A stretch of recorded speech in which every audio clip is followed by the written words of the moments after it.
Сегодня у нас у мусульман города Ангарска радостное событие. Началось строительство мечети. Это долгожданное событие, к которому мы долго стремились.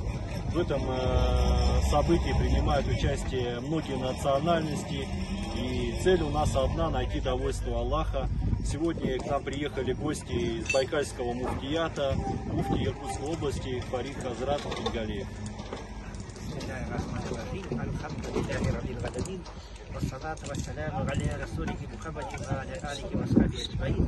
Ассаламу алейкум ва рахматуллахи ва баракатуху.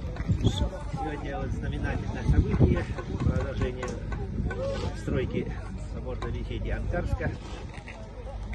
Мы уже долго ждали этого радостного момента. И вот эта радость действительно для всех мусульман не только города Ангарска, но и всей Иркутской области, для всего Байкальского муфтията, мусульмане и других городов, в том числе и города Иркутска, тоже с радостью восприняли вот известие, что начинается строительство и помогают всем миром. Я хочу поздравить мусульман, в первую очередь, города Ангарска с началом строительства.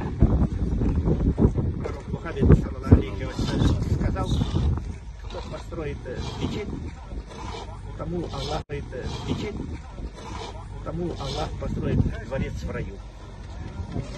Мечеть — это место, где мы будем намаз читать, как раз джума намаз, аид намаз. Все желающие почитать намаз могут в хороших условиях, в тепле, в удобных условиях читать свои намазы.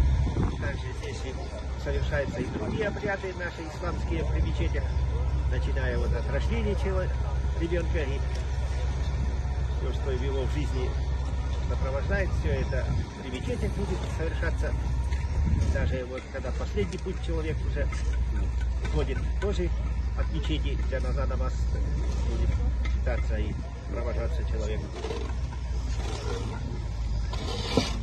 Поэтому я вот желаю всем, кто участвует в этом строительстве, успехов.